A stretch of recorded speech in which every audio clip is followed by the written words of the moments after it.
venimos a la Argentina, más vale, nos contás una historia positiva. ¿A dónde me dijo? Acá en la Argentina. No. Ah, ¿no? Empecemos de vuelta, chicos, porque no vio el... Ah, ¿no decías Argentina secreta? No, es una historia del mundo. Bueno, Pero estamos en el mundo. Argentina está en el mundo, digamos. Claro, está incluido. No es que Claro, está pero fuera. no vamos a quedarnos. En Argentina nos vamos a ir de viaje. Vale. ¿Tiene Bueno, entonces, ¿a dónde me pasaporte? llevas? ¿Eh? ¿Tiene pasaporte? ¿Tiene todo listo para viajar? No me haga perder el tiempo porque mire que estamos por salir. Me lo entregan en estos días, pero No, ya está todo. estamos, ya sabes. Bueno, me lo entregan estos días, viste que se demoró todo con la pandemia, viste que no estaban entregando visas, no estaba tan fácil ni pasaporte. ¿Y cómo hacemos para viajar? Ya nos tenemos que ir, tenés el pasaje para... Ya. Bueno, mientras Bueno, vos pero me son contás la países historia, amigos. puro trámite. Déjeme que yo hablo ahí. Ah, tenés contactos, pero bueno, entonces... Tiro unos pesitos. Ahí. Move los hilos. Unos pesitos. Con unos pesitos. La plata mueve el mundo. Vamos a irnos a Honduras y El Salvador y una... ¿Se acuerda que ayer les contábamos la guerra del whisky? Sí. Bueno, hoy sería la guerra del fútbol. Nada más que fue todo lo contrario de lo divertido y de lo pintoresco de la guerra del whisky. Todo lo contrario. Por lo tanto, no es una historia agradable. La guerra del fútbol entre Honduras y El Salvador. Y ahí vemos a los dos equipos.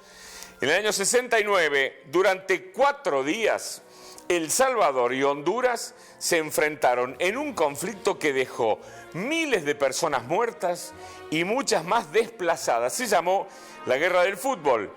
Luego de un partido en el Estadio Azteca en México, en el que iba 2-2, era el tercer partido entre Honduras y El Salvador, las selecciones de Honduras y de El Salvador, en menos de 3 semanas. La razón era simple, pero a la vez enorme. Ambas selecciones disputaban el cupo para entrar en el Mundial de México 70.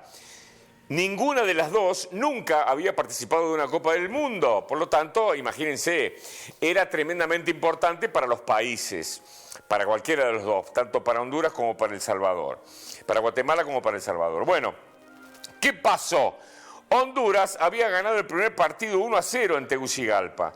El Salvador había vencido en el partido de revancha por 3-0. O sea que tenían que jugar el bueno, el tercer partido. El que ganaba entraba a el Mundial de México 1970. Así las cosas, el empate obligaba a jugar este tercer partido. Y en el minuto 11 del primer tiempo, Mauricio Pipo Rodríguez, un delantero del Salvador, convierte el gol de la victoria en el arco que protegía Jaime Varela. Por lo tanto, El Salvador, el país más pequeño de Centroamérica, que tenía una población en aquel momento cercana a los 3 millones de habitantes en el año 69, la mayor parte de este país estaba controlada por una élite de terratenientes ricos que había dejado poco espacio para los campesinos pobres. Honduras, por su parte, aunque también estaba dominado por una élite similar, tenía 5 veces el tamaño de su país vecino y en ese momento apenas contaba con 2,3 millones de habitantes. Es decir, ¿qué pasaba? ¿Por qué hago esta comparación de habitantes y de territorio? Porque la gente de Honduras, del Salvador, se iba a trabajar a Honduras, al campo, porque no tenían gente para trabajar. Entonces, cerca de 300.000 salvadoreños estaban viviendo en Honduras en el momento en que comienza este conflicto.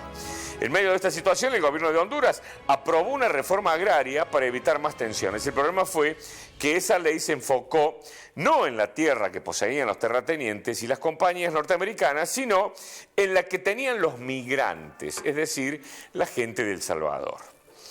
El entonces presidente de Honduras, Osvaldo López Arellano, comenzó a deportar a los salvadoreños que estaban en Honduras. Y ahí se pudrió todo. A su vez, el gobierno del presidente salvadoreño, Fidel Sánchez, intentaba lidiar, claro, imagínate, se le venían 300.000 personas de golpe a El Salvador, que no estaban. ¿Qué le daban a esa gente si no había trabajo para darle? Bueno, digo, se les complicaba todo. El 27 de junio, mientras los jugadores se preparaban para el partido decisivo, El Salvador rompe relaciones diplomáticas con Honduras. El ministro del Interior de El Salvador, Francisco Guerrero, dijo que cerca de 12.000 salvadoreños habían dejado Honduras después del segundo partido debido a una persecución proveniente de un partido entre ambas elecciones. Una cosa de loco, ¿no? Tras el partido, las escaramuzas fronterizas se intensificaron. Mire lo que es eso, hasta bombardeos con aviones había. El 14 de julio, El Salvador ordenó a sus fuerzas militares invadir Honduras y se lanzó una ofensiva aérea. La Organización de los Estados Americanos logró que ambos países llegaran a un cese del fuego el 18 de julio, después de que 3.000 personas murieran. O sea, en 4 días de guerra murieron 3.000 personas. Muchos de ellos resultaron también desplazados por los combates.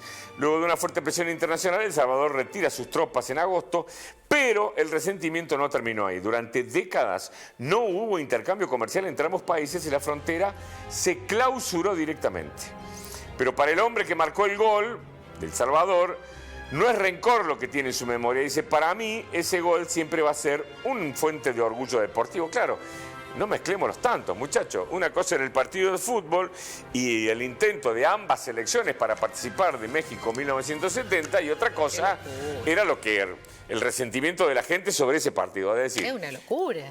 Sí, una locura. Por favor. Una locura absoluta. Las vidas que se pierden todo por... Una locura absoluta. Y eso que duró 4 días el conflicto, gracias a Dios fueron 4 días. Pero lamentablemente en esos 4 días murieron 3.000 personas. 3.000 personas. Una locura absoluta. Por suerte, en el día de hoy, digo, eso ya quedó, no quedó en el olvido, pero sí quedó en la historia, ¿no? Ya las relaciones son otras. Pero miren lo que es las interpretaciones de algunos hechos que la gente, bueno, no, hace locuras. Otra historia que no conocíamos. Muchas gracias por traerla. Hasta luego.